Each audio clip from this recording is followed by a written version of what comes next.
Hi, family. Welcome back to Mama's Knee. I'm your host, Minister Iris Winters, and you know me, I always got a question. So for the last few weeks, we were talking about sexual assault. My question to you, do you know what trauma is? Something to think about, because we take our little habits, hurts, and hang-ups in our past. We don't think about them as trauma. Come on back and we'll talk about it.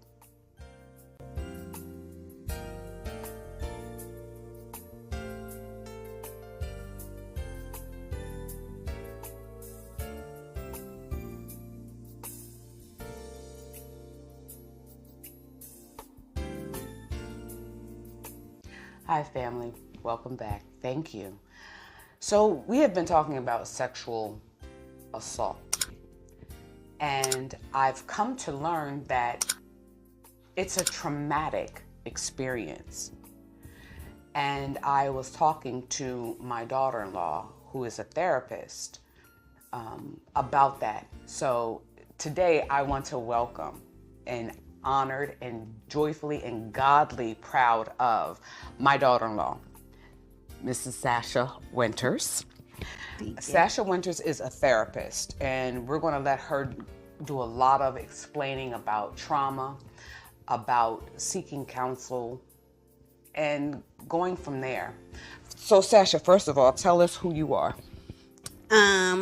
Where do I start? Well, I'm Sasha. I'm 31. I'm a mom, a wife. I'm a reader. I'm learning that I do actually love to cook and those type of things. But educationally, I'm a licensed professional therapist, certified in trauma, board certified by the state, and also nationally certified by the National Board of Counselors. So that's who I am. Now, as long as I've known Sasha, she's always said that she was going to be a therapist. But you know what? I've never asked you why. I've never, because that's always been your path. Yeah. But I've never asked you why.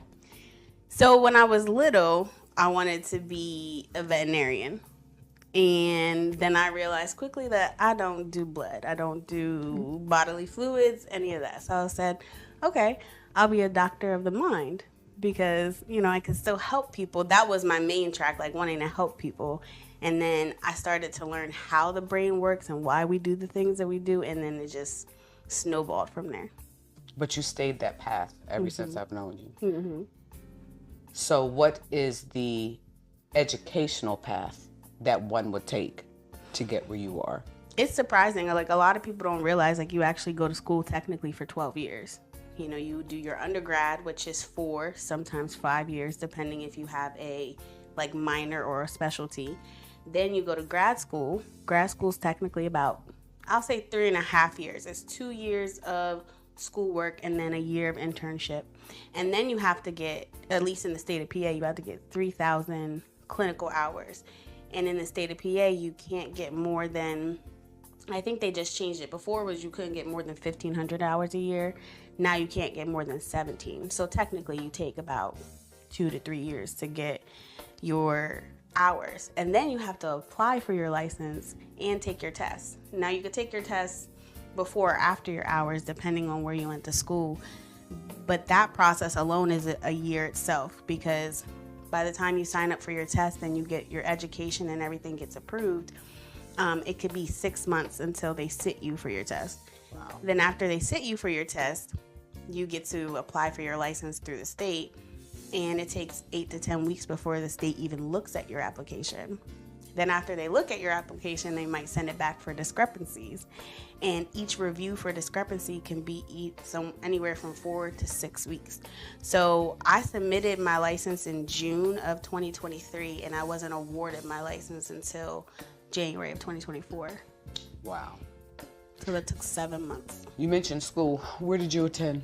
For my undergrad, I went to Shippensburg University, and I got a minor in disability studies, and my coursework for psychology was mostly in childhood development. And then I did my master's at Grand Canyon University, and I did it online, which was actually a benefit to me because nobody knew that COVID was going to happen. Right. So if I didn't go to an online school to start, I probably never would have finished my master's, but it would have been prolonged more because they didn't know what they were doing at the time with people who had to take clinicals and be in person. But that's how I got introduced to telehealth, because I did my clinicals in COVID, and then I started counseling in COVID. So where do you work at? So, a lot of places. A lot of places. My main counseling place is Neurofeedback and Counseling Center. It's on Front Street. I do most of my therapy there. And then I also work at Supportive Care. They provide therapy to individuals who are in nursing homes. And then I have my own practice. So then I do counseling hours there too. Now that's what I definitely want to get into the meat and potatoes about that. But let me ask you this question. Oh my gosh, what other jobs have you had to get to this point? You know what I mean? Like there's a path, and sometimes people think it's just straight, just like that. So what other career paths have you taken that would lead you up to this, or what do you need to get to this point? Does that make sense? It does make sense. It does make sense. It's kind of a double-edged sword, because when you graduate, they want you to have at least 2 to 3 years of experience, but you need your degree in order to have experience.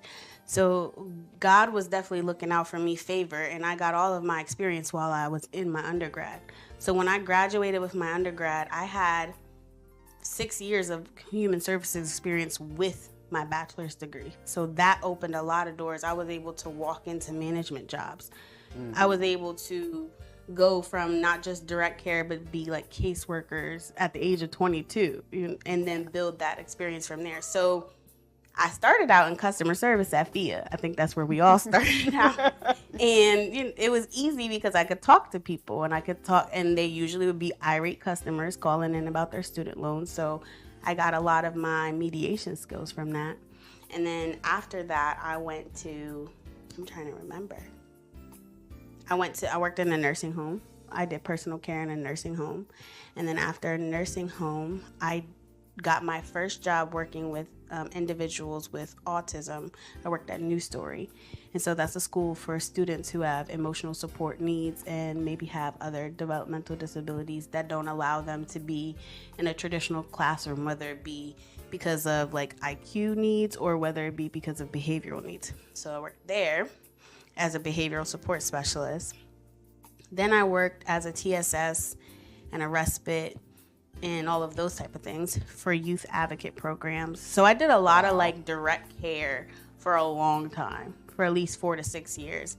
And then I got into case management. My first case management job was with Alma Health. And then that's when I became a regional manager of case management, which really helped with understanding like Medicaid and the issues that go on with people who need services, and also learning how to provide them those services. So kind of becoming a social worker before even becoming a therapist. And then I did a clinical specialist. So for Keystone, that's when I was more into the treatment realm. So you need a lot of experience in all different areas of human services. I think that's the best thing for when you're becoming a counselor, because you're going to sit across the couch from somebody who's going to have a rainbow of things going on. So they might need, just a little bit of personal care, but how do they get that? Or how do they communicate those needs? Or maybe they're struggling fighting the systemic things that we have going on in the world, like they need food stamps or adequate housing. How do you, and it's not, as a therapist, you don't solve those things for them, but you're a resource place, or at least you've seen people in those situations before, so you can at least tell them that, they're not alone, things like that. Big question, because I work in a field where there's a lot of MSWs, LSWs, all of them. And a lot of them have gotten derailed getting to that point. Some straightforward, that, they got their master's, the whole bit. But I know personally, because she is my daughter-in-law, I don't see how you stay as focused and driven where you have never, ever derailed, ever, where you're surrounded in a family that we get derailed pretty often. How do you do that? What's your motivation? What's the advice that you would give to somebody? Because right now, the things that's going on in life, it's very hard. It's very expensive to go to school now. What would be your advice to them to help them stay on track? My advice would be to, one, paint the picture. Like, you have to know what the end point is. I like that. You do. You have to, and I mean, literally paint the picture. Like, I've drawn my practice so many times, right? I've written Winter's Wellness in so many places. If you ask, all of the boys, every house we ever lived at, our Wi-Fi was something that had to do with Winter's Wellness, because it had to be in front of me. Because if I moved it to the side, then I would have been derailed too. So it had to always be right there in front of me. And then having kids made it more of a focus, because I was like, you guys need that freedom in life. You need the freedom in life that a lot of little brown kids don't have, where your mom can come to every game, where your mom can pick you up from school, drop you off at school, where your mom can go on school field trips, because I have that freedom and flexibility in my career, but also the stability with it. Like, I can provide you a good life with it, but also have the flexibility to show up for you. So that was that kept me focused a lot. And then just the passion too, to want to help people. Of course, we all graduate and think we're going to solve the world, cure cancer, do all those things. But it is literally the clients, when I see them grow, and I'm just like, that keeping this train moving. Because if I can see 20 people a week, and even if that changes every 3 months, that's that many people that I'm helping throughout a year, throughout 5 years. And how long does somebody stay in treatment with you? I've had people. It can differ, but yeah, it can differ. I've had people stay with me from the beginning, so 4 years, and then I've had people stay with me as little as 2 months, 3 months. A lot of the barriers when people stay for shorter amount of times is insurance and money. It can get pricey. It can. But for me, the barriers that I faced, what kept me going, is that no can't be an answer. Like, I never had a plan B. When people were like, well, if you don't become a therapist, what do you become? There was nothing else. There was always a therapist. So there was never a plan B. But also becoming a caseworker and a social worker first, I knew that barriers were just the lack of resources. It wasn't something that I couldn't move. I just needed a resource to help me move that barrier. So yes, school is expensive, but that's what financial aid is for. Right. And even if I couldn't get full financial aid, well, then I guess I'm going to have to get, what do they call them now? Where you work and then they pay for your school. Or, I'm going to have to do something. I'm going to have to go part-time then. It's just going to take longer, but I'm going to get there. So with that, you said something about children. How do you balance? Because I know you are very busy, yet I see you showing up. I see you showing up for your husband, your children, me and my husband and my children. How do you balance that? Like, aren't you dead tired when you go to bed, Sash? But I think I strive off of that. Like, I'm not a person, as you know, I can't sit still. Like, I came here after work, and usually after this, then I go be a mom. Then after that, I go be a wife and start all over again. I strive that way. My brain doesn't work with idleness. Like, I can't I can just do one thing in a day because I have ADHD, so I need to stay on one topic a day. But I can't have just one thing going on in my life. I need to have constant movement. Now, you said something about ADHD, so that brings me to this question, because we assume that just because a person's a professional, they don't have certain diagnoses or things like that. And so when I was in therapy, I had a psychiatrist, and she had to do her self-work. So for therapists, is it mandated, or do you just know this is something I must do? I have a quote that says, if your therapist doesn't have a therapist, find another one. I love it. There's no way amount of things that we hear within a day, the amount of things that we go through in our profession, you need a space. And even if it's just your supervisor that you can call and vent to, like, there's no way that someone can keep sane with all the stories and not have an outlet. So what's your outlet? My friends, my family, and then I have colleagues. So I technically have a supervisor because I work in her practice. So if I have like a professional concern, but if I have like a clinical concern that I just need to talk it out, I have other colleagues that are also therapists. So how do you deal with your ADHD? How do you deal with the things people come to see you for? Have you had your own traumas? Oh yeah. So I tell people all the time that, like, you're looking at me or I'm giving you the things I can give you because I've been there. I'm late diagnosed ADHD. I didn't get diagnosed till I was 29, until after I had my son. So I had to learn all my skills late in life in regards to just ADHD. But I've had trauma, I've had heartbreak, I've been in poverty, I've, just the trauma of having kids. I've been hospitalized, very sick. all of those things. I'm a Black person in America. I've been discriminated against. Right. I'm a woman, so I've been sexualized in aspects where I shouldn't be. All of those things. Do people take you seriously because you look like a kid? They do.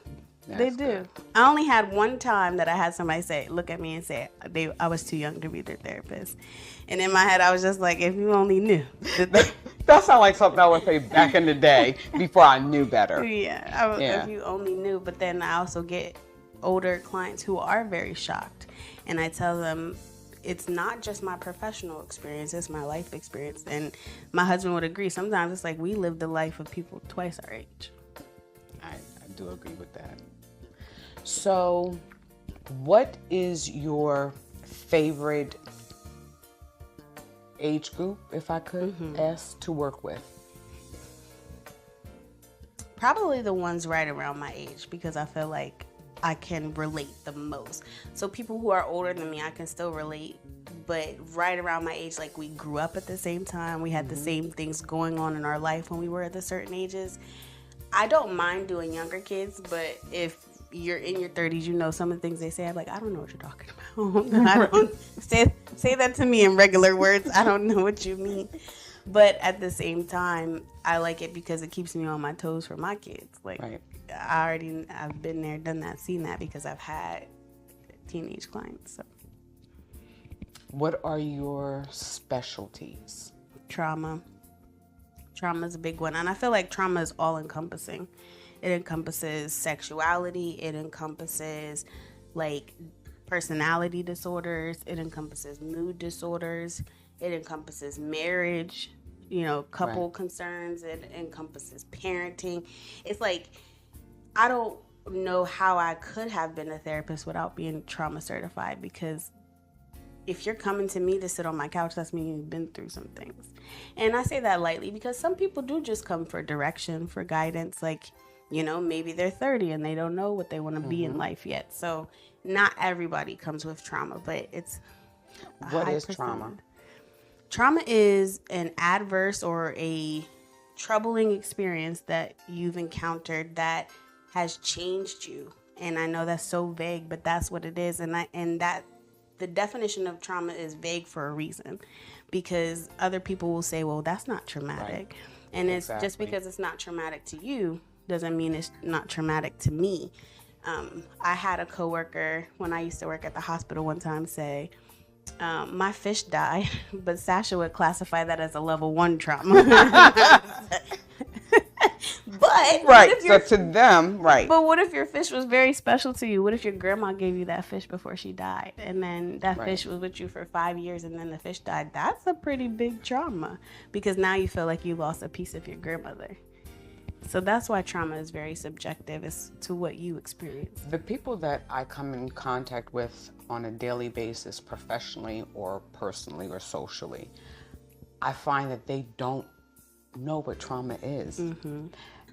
And I had to think about what was trauma to me, because for me, my age group, my family background, my culture, to say I've been traumatized means to say that, oh, you were beat to death. No, you weren't. You were spanked. Or really, that's not poverty. You know. Like if you were fed, clothed, had a roof over your head, you were traumatized. Exactly. Right. But what equated that to me when I was talking to someone, and it was like, oh, not the life that you had growing up. You had the perfect household. Oh, you didn't live in my household. Right. I did not realize how traumatized I was from my parents arguing. Now, my parents were never physical, but my parents were very vocal. And so I brought that into my marriage. And I'm thinking, ooh, okay. When I thought about trauma, and then there were some things that have happened in my life, and I was thinking, okay, they don't got PTSD. Like we just, like, because we think that, there's a lot of people my age think that, okay, you're just throw around words and everything else. But when you look at them and you say, Right. that is traumatic. I was and where I got this from, actually, and learned it is like 2-3 years ago when we were in the accident. Yeah, 3 years and ago. Sasha had to say, I mean, again, like she's my daughter-in-law, but when I saw her, as soon as I saw her, I bust out and start crying because I can be vulnerable with her where I feel like with my boys always going to be mom, but she's more like a daughter to me, and it's kind of different. But after we were talking, he was like, Mom, that's traumatic. It is traumatic. Like, you know, because I was freaking out. I'm pumping. He's over here pumping the brake. And I'm like, I just can't take it. I can't take it. And I was like, that is traumatic. Like we were somebody hit us when we were dead stand still at 55, 60 miles an hour. So what is the process? Like I want to get help for, and I'm going to start with this one, for sexual abuse trauma. What is that like? Because we've been talking about that here at Mama's Knee, and I realized that nothing could be more traumatic than that. Yeah, it's definitely because it breaks, like it's such a vulnerable act to engage in sex, period. So for it to be a traumatic and vulnerable experience, it is one of the top. But I wanted to make a comment that like people, you were saying like people your age really don't take trauma as what it is. Trauma technically wasn't an actual diagnostic medical condition until the 70s. Like the person who facilitates my certification training for trauma was one of the groundbreakers. Like they did, you know, research for years. Now, mind you, that was in the 70s. They finally like, okay, there might be something to this. But back then it was called shell shock because it was only for veterans. Yep. And it was only for veterans from the Korean and Vietnam War. I remember because it was so traumatic. But then it turned into other, you know, it just developed. It didn't turn into PTSD until the 90s. And then actual treatment, like professionals knew about it and were educated about it, but where like I'm certified in it and I go to classes to learn trauma-informed treatment, that didn't start until the 2000s. And now in 2024 it's being perfected, where you're getting very specific training on people with autism who have trauma, or people of color who have trauma, or sexual abuse trauma. So now it's being, you know, categorized, and there's very specific treatment for it. But that's why a lot of people don't really see it as not a thing, but they're like, oh, it can't be that bad. It can't be that traumatic, because back then it was for only, you know, soldiers who came home and maybe tried to kill themselves or were very abusive to their families.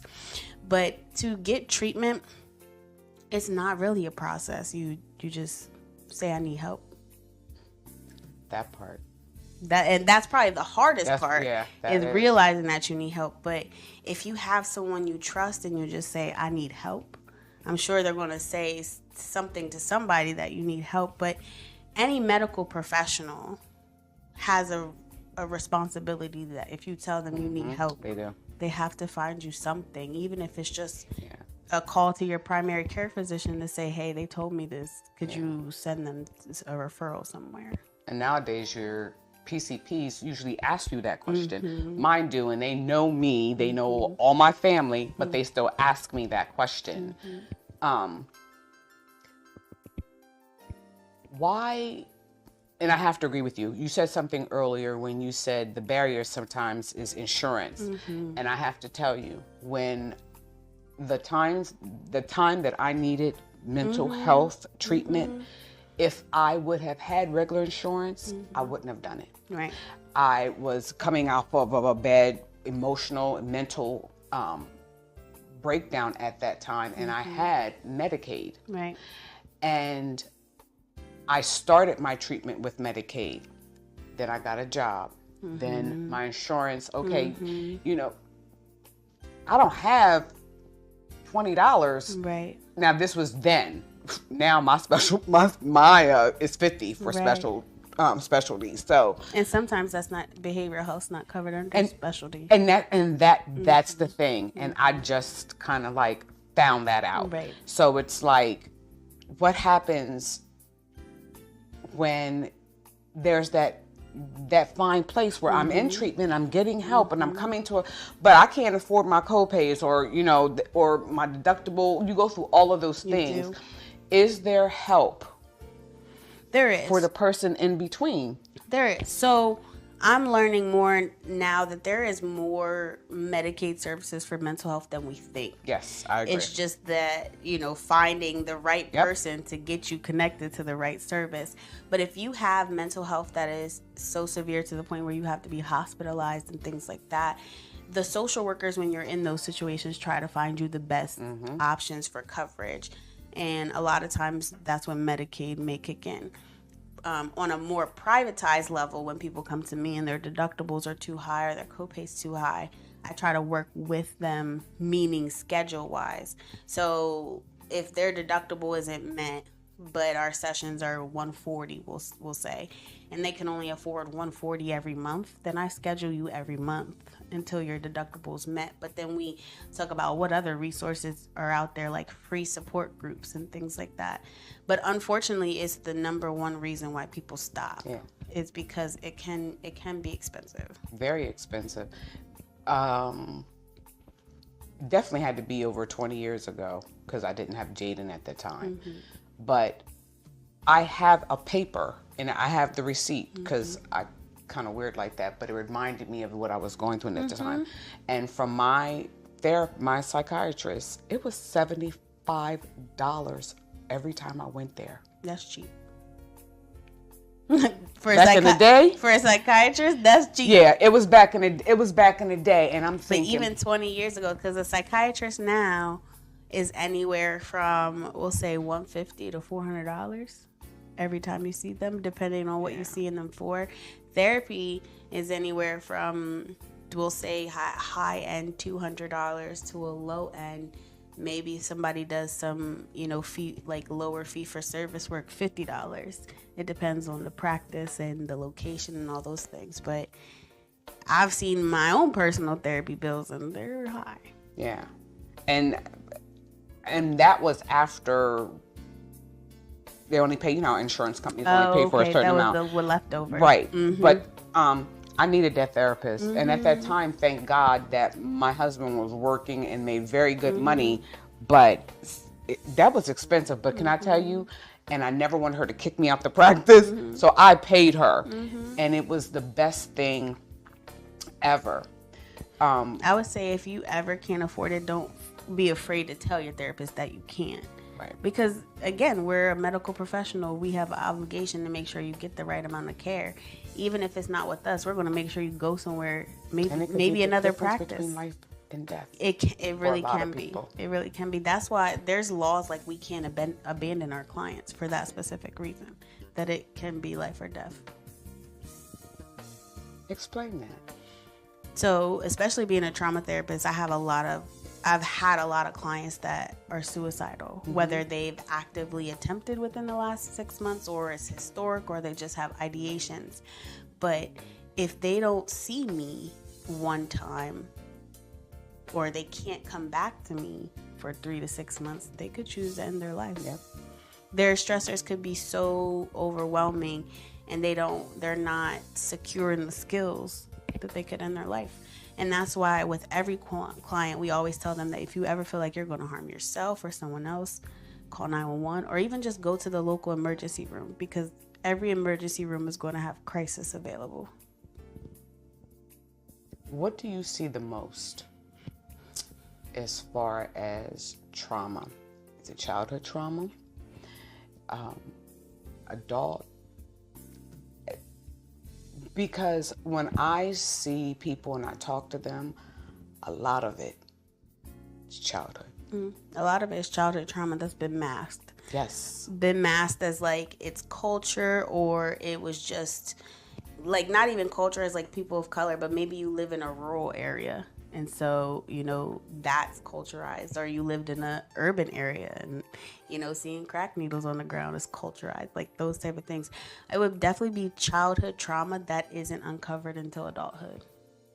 There's a lot of times that people are sitting on my couch and they're just wide-eyed because we've just uncovered a trauma that they didn't even realize was a trauma. And they mask it with alcohol, drugs, shopping, sex, gambling, gaming, whatever. Those Abuse. things too. Whew. So how many clients do you see in a week? At my full-time practice, like at the one that I work at, I have 20. I have 20 open slots. At the facility that I work at, I see anywhere from 10 to 20 people a day. I know it sounds like a lot, but it is, but it's not. And then my private practice, anywhere from 5 to 10 people. So that's 50 people. That's a lot of people. It's 50 people in a week sometimes. Girl. Yeah.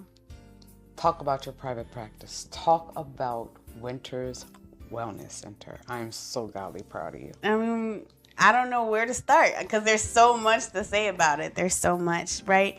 Right now, it's not little as in its power, but little as in its starting point. It's at the very beginning, but it's my peace place. Like when I walk in there, like my brain just everything goes silent. It's warm. It's inviting, but there's also like, wow, I feel like I built it like by every microfiber on the carpet, like just in that little space, because I remember, again, just dreaming about it. And then I remember like being in school and thinking about it, and then all up to signing the lease. So like it feels surreal. Every day it feels surreal. So where do you get money to start your business? Like, I work. Okay. It's out of your pocket. That's why I have so many jobs. I work. Yeah.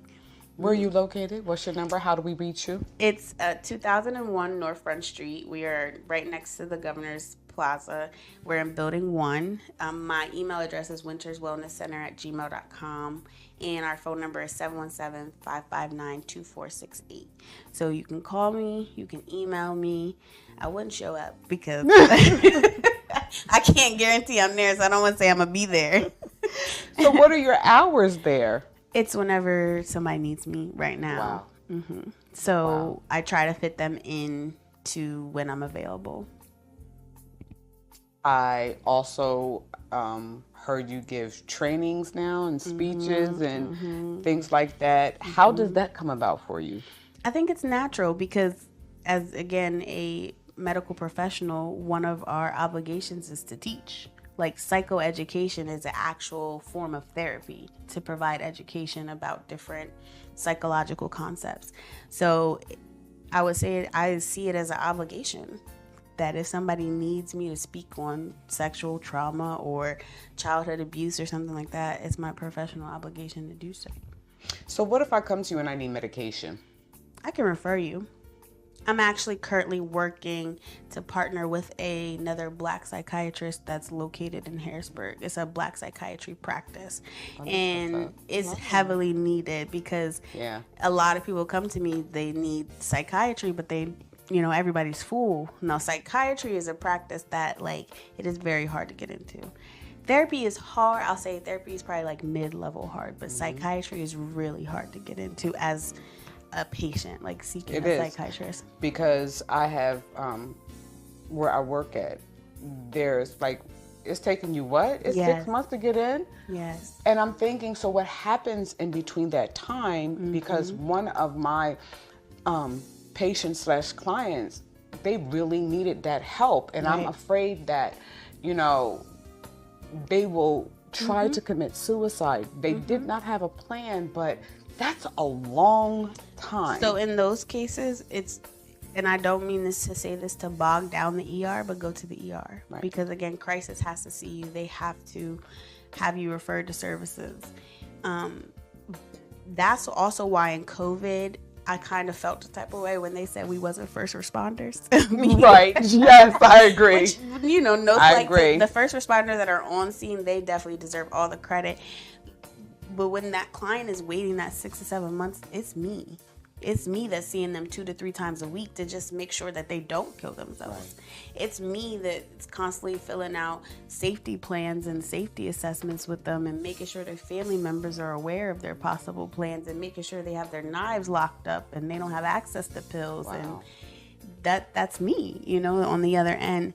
So that's what happens in that 6 to 7 months is they wait with me. I recently just went through that with a client and it was hard. And in that time, all you can give them is support and grace. There's no need to say, well, you're not reaching this goal and you're not doing this skill. I just let them show up to each session as they are. And a lot of clients will say to me, why do you let me come back? I feel like I'm not doing anything. I'm like, you're sitting here. And I mean, that means the work. But it's a world of difference once they do get into psychiatry. So they can see a therapist quicker than they can a psychiatrist. Usually, depending on their insurance. Yeah. Depending on their insurance. And that's a big thing. So what insurances does the Wellness Center accept?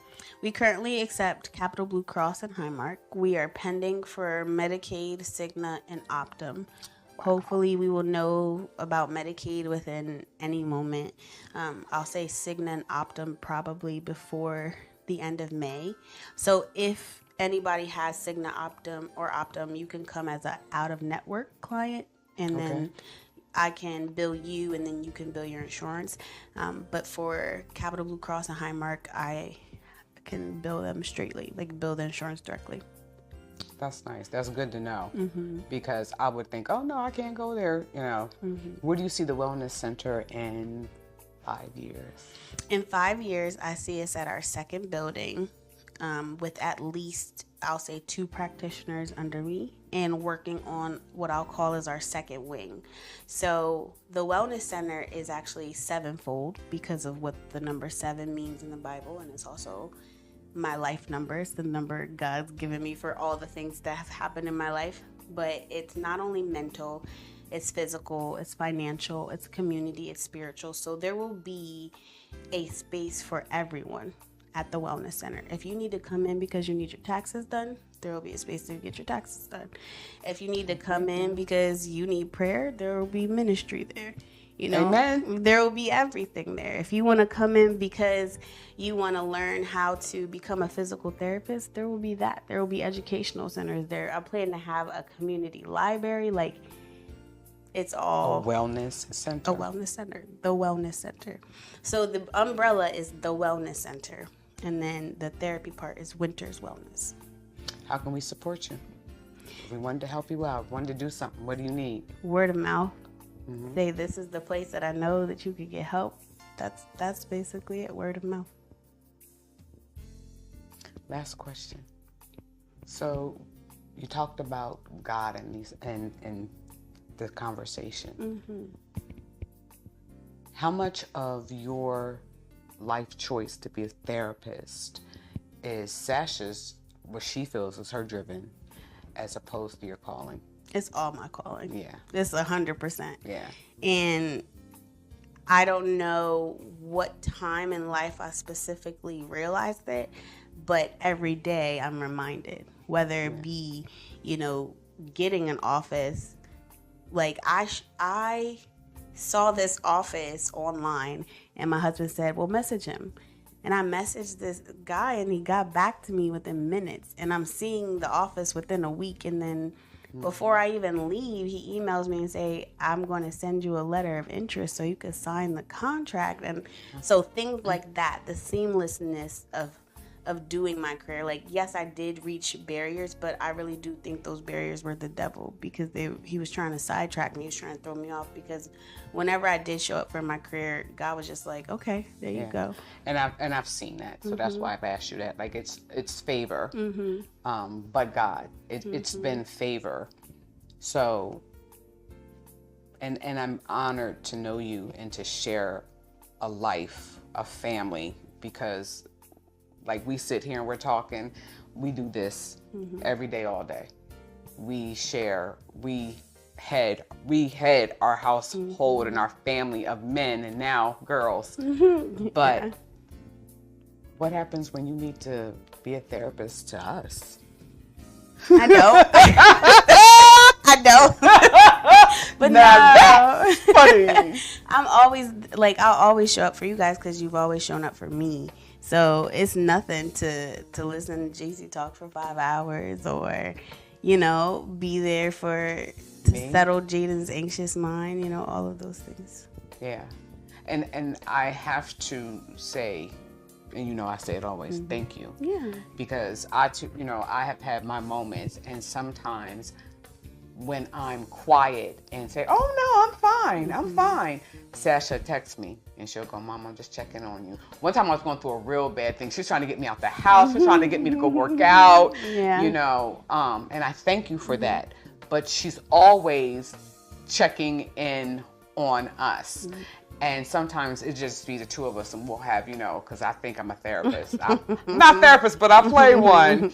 But we'll talk and we'll go, or we'll watch for the boys, which are my sons, her brother-in-laws, or, our husbands, nephews, everything. Like, we check everybody, out. Say we're going to pray for them or whatever, but I thank you for showing up for us.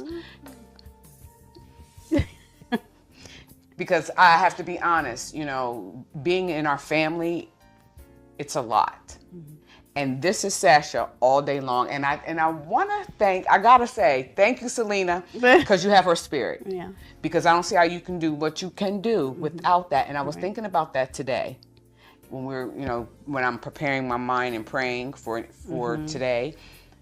That I love you, Selena, and thank you, because you are your mother in that sense. And I don't she's know, not moved easy. Right. And I don't know how you do it. And I have to say, because y'all know I share my life on here, we've been through a lot. And we still together. I always say to my son, you married Sasha just for me. But it's a God thing. I always say, was it Naomi and Ruth? Yeah, Naomi and Ruth. Yeah. But I thank God for you, and I thank you for checking on me. Yeah. And so we'll all joke and go, we can't see Sasha. And my boys actually think, if I had something wrong. Right. But she does, in her own way, mother us, counsel us, and things like that. The boys go to her all the time. My two boys. And that's how I know it's also a gift, because I talk about that with people all the time. Like, I could be in the grocery store and then all of a sudden I know about all their marital issues. Whoever walked up to me that day. And even for the boys, I feel like it's just random times we're in a room together, and now I've had a whole life conversation with you because God has brought it to that point. Yeah. And I thank you. I do. But I'm very godly proud of you, and I'm godly proud of the Winter Center. And check us out. But I wanted to read my mission statement and the purpose, because all right now, because you don't get what the Wellness Center is or Winter's Wellness until you read it. So I have to just go to my email to pull it up. All right now. Tell me your mission statement. Tell me your purpose. It has to do with the sevens, as I was saying. And that's new to me, because I don't think we've ever talked about that. So no. I'm interested to, Of course. Because we talk hurt so much that, But there's only one S in wellness because there's only one you. As in yourself. Aww. And I actually got that from my mom, because she would always say the thing, if we were running around and we fell and hurt ourselves, and she would be like, you have to be careful. I only have one you. Aww. I can't remake you. And so when I started building the Wellness Center, it was actually a typo when I went to go make my email that there was only one S. But then I was like, no, that's what it's supposed to be, because there's only one you. So,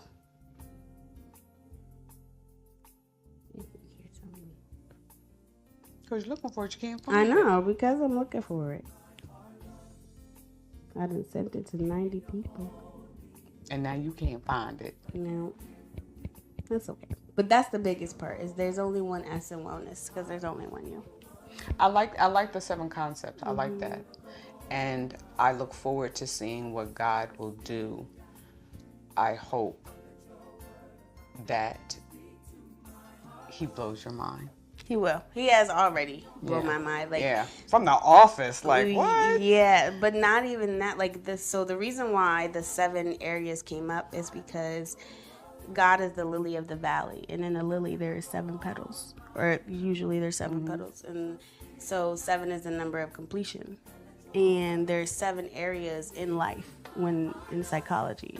So I went over the 7 areas, and so there will be 7 centers, and so he is the one that gave me those 7. So he already blew my mind when, and that's the logo of the wellness center is the lotus, the lily. Yeah. And if you look on it, it should have 7. It should. It should. All right now. So yeah. Be Mrs. Winters. Family, you got it. You gave us a lot of good information. Most importantly, I want to stress prayer, God, counseling. Please, there are so many of us out here hurting.